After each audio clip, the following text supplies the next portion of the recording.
Today I'm going to go over 5 reasons why I hate my 4Runner. Sorry, we're out here on a little bit of a trail. Hey guys, what's going on? Ryan with you, back with another video. Today we're going to discuss 5 things that I hate about my 4Runner. Now I will preface this video, I love my 4Runner. It's a great vehicle. Honestly, this list, I wanted to make this video for a while. It took me a while to think of 5 things I really hated. I didn't want to do half-ass things or things that are like, okay, well obviously it doesn't handle like a sports car, it's a fucking truck, you know? So I wanted like 5 real things that aren't, you know, gonna be a universal problem with like any SUV truck. I wanted 5 things that are pretty much gonna be unique to, you know, let's call it my 3rd gen 4Runner, but 3rd gen 4Runners in general. Of course, some of this will carry over, but anyways, let's hop into it. So number 5, this one is kind of weird, and I don't know, it doesn't bug me all the time, but it's an inconvenience, and I don't think it had to be built this way. So number 5 is the fact that the back seats don't fold down unless you lift up the seat cushion. Now I'll show you an example of that real quickly. Alright guys, so this is kind of what I was talking about. So the levers are right there. It's there on both sides, right there. So you pull it and you think, oh, I'm just going to fold it forward, and oh, that's all it goes. Oh man. But it's bad, so you got to throw it up. And this is annoying because like sometimes I'll go through the trunk if I forget. So you got to actually pull on this lever, both sides has it, pull it up, then you get that. You actually have to take the headrest off, then it lays flat, so I can't even move all here. So there. Like that's what you gotta do, and then you gotta figure out a place to put your headrest. Totally annoying. But yeah, so basically I think that was poor design. Alright guys, number 4. So number 4, this actually can be a very big issue depending on where you live. So when I look at my analytics, you guys probably know, in YouTube you can kind of see who's watching your video. I know about 10% of you guys are actually from Canada, so this might not apply. You might actually like this problem, but it's a big problem for me in California. It gets hot out here. Number 4 is the fact that there's no AC vents in the rear seat. Now let me tell you why it's a problem. A, because it gets fucking hot. Okay, that's a given, like I just said. But B, they have vents back there, but they're heating vents. So the back seat has an option for heat, which granted, we had a really cold winter, spring, and beginning of summer. So actually, you know, people used them. I had backseat passengers where on a couple of trips, especially at nighttime when it was really cold, you know, they ended up using those backseat heaters, so that was cool. And while I'm back here, I figured I'd show you guys also the what I was talking about with the vents. Ignore the scratches. I'm super embarrassed about those. My original unit did not have that. If you watch the video where I do the cup holder mod, you essentially replace this whole center console. There's a vent under the seat on the passenger side, and then there's a vent right there in the corner. As you see, you got off for your options and hot. So kind of hot, but like hotter. It's pretty much just like airflow, like how hot do you want it. And then up here you got, okay, I want lots of air blowing hot, or I want low air blowing hot, or nothing. All right guys, you ready for number 3? This one is not going to apply to a lot of people, even for a 3rd gen runner, but this is about my 4Runner and shit I hate about it, so it's going in this video. And it deserved number 3 because these are kind of in order of like most annoying. Number 3, interior color and leather. It's the color. I hate cream and beige. I really hate any leather color that's not black or like a dark brown. I love how it looks, right, when you're not sitting in it and when it hasn't been used. Same with red. Red looks awesome, but it stains so quickly. So somehow, and I don't know how, but when I got this 4Runner almost a year ago now, I haven't had it for quite a year, these both the seats, the passenger and the driver's seat, because those are the two that get used the most, stain free. right? So they, other than that little cut I was talking about, the color was good. It was cream or beige or whatever the hell you want to call it. Looked really good. I was happy. Within 1 week of owning it, massive blue stains on the driver's side. I don't even wear blue jeans that much, if that tells you something. And then, I mean, a crazy stain on the passenger side from my girlfriend. She almost always wears jeans. She loves jeans. And that was after 1 week, you know, and we're not in the car that much.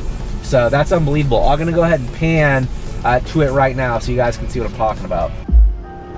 All right, guys, so this is, hold on a second. Pause the music.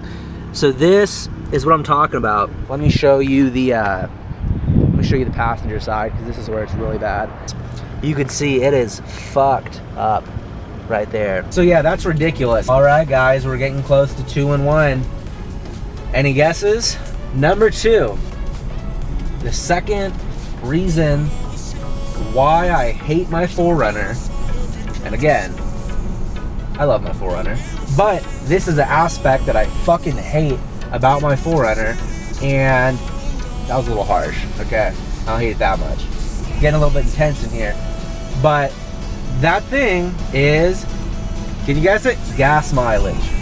The gas mileage is awful in the 3rd gen Toyota 4Runner 3.4 liter V6.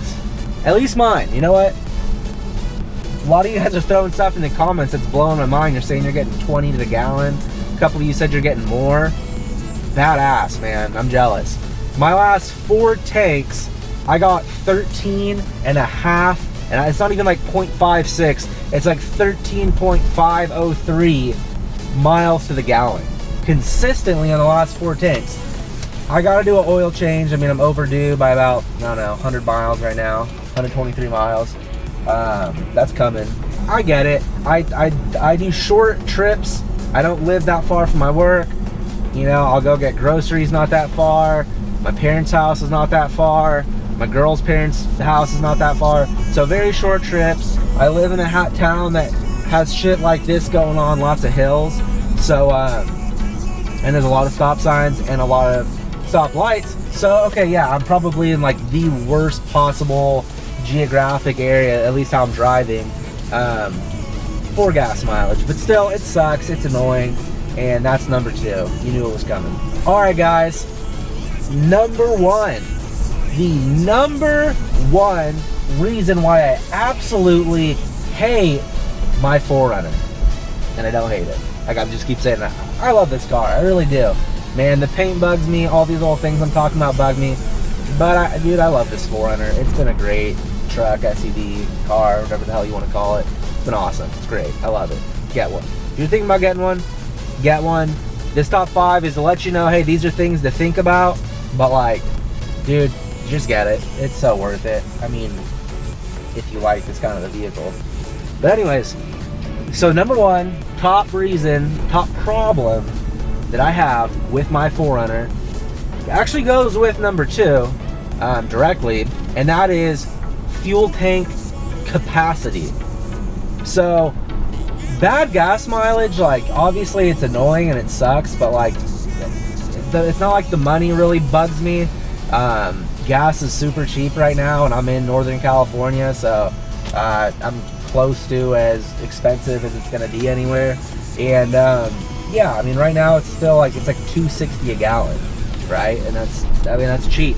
I remember when I was in high school, it was at like $5 a gallon, and that was like 6-7 years ago. So even longer, you know, when I'm thinking about when I first got my license. So yeah, that's that it's not that expensive. But the problem is how often I'm taking trips to the gas station. So basically, I mean, I said this in one of my other videos. I'm getting, I think it was a review video, I get like 180 miles ish on a full tank.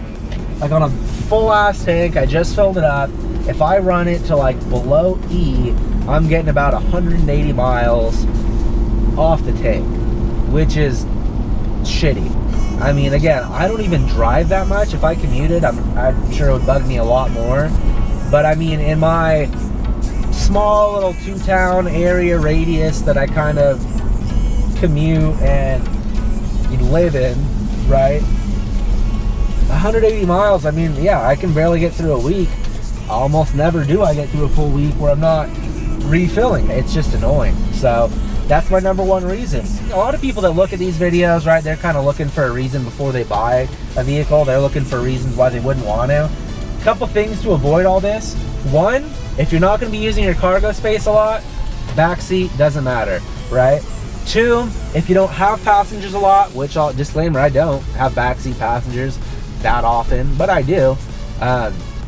Rear AC isn't gonna matter, and honestly, it's not like a deal breaker. The front AC is so powerful, it gets to the back just fine. And then a lot of people don't even live in that hot of a climate, so that could very easily not be an issue, right? Number three, don't get fucking leather, and honestly, just get cloth. I would have got cloth. These seats are really comfortable, so if you're the kind of guy that wears like slacks a lot of the time, that don't have like very harsh dyes in them, or something that's not gonna stain seats, dude, honestly, they're probably still gonna stain, I'm telling you right now, because I don't wear jeans that often. I usually wear like either slacks or dress pants or khaki type material, or like lighter shorts or basketball shorts, stuff that doesn't really stain, but it stains. So something to keep in mind. That annoyed me, but I would just go cloth, maybe like the SR5, because limited is only leather. Go like a SR5, get some cloth, you'll be just fine, you'll be really happy. Obviously, cloth does tear easier, so, and it stains differently, right? If I spilled coffee on the leather, it wouldn't stain, but it would for cloth. So you got trade-offs, right? And then for gas mileage and fuel capacity, A, that just might not bug you.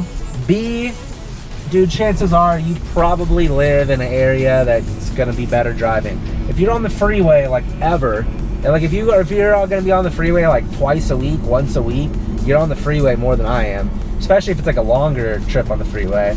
So you'll probably be fine with gas mileage. It seems like everybody in the comments is experiencing better gas mileage than me. And I'm stupid enough, I'm thinking about lifting my 4Runner. Thank God I didn't go bigger tires. My gas mileage would be even worse. As you can see, that's really a sore spot. It bugs the shit out of me. But other than that, guys, that is that's the top 5. I hope it was helpful. If you liked it, give me a big thumbs up. Let me know. Drop a comment if you have any feedback for me, anything you want to say, maybe things that bug you. I know a lot of you are going to say, man, that sucks. I get way better gas mileage, because everyone always says that.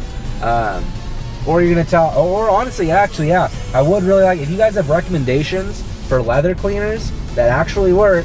I don't know all the brands I tried off the top of my head, but none of them freaking worked. Obviously, Meguiar's and the well-known ones, but I got several that I'd never heard of that were like specialty products, and they were just, no good. So, so leave me that feedback. Subscribe if you want to see more videos about me or the 4Runner. I appreciate it. Check out my other ones if you got other questions. Drop a comment below if you have suggestions for videos you'd like to see. Also, let me know how this camera angle is. So I got I've had, right, it's like a suction cup mount for the sunroof. I've had it forever, had never used it. I usually just freaking hold my camera out, literally. Like I like hold it ish right there. And but right now you're stuck up to the sunroof. We got a cool angle. I think it looks good looking at my phone, but let me know what you guys think. If it's like a shitty angle because it's from the side, I'll slap one, like a little sticky thing, up on the dash. I can put it on the windshield. I just want it to be more stable, and a little bit safer and like legal, right? So I don't get pulled over holding a freaking camera at my face. But all right, guys, this video is kind of stretching long, so I'm gonna wrap it up. Thanks again, I appreciate it. Subscribe if you want more. Give it a thumbs up if you liked it. Drop a comment if you got feedback. Peace.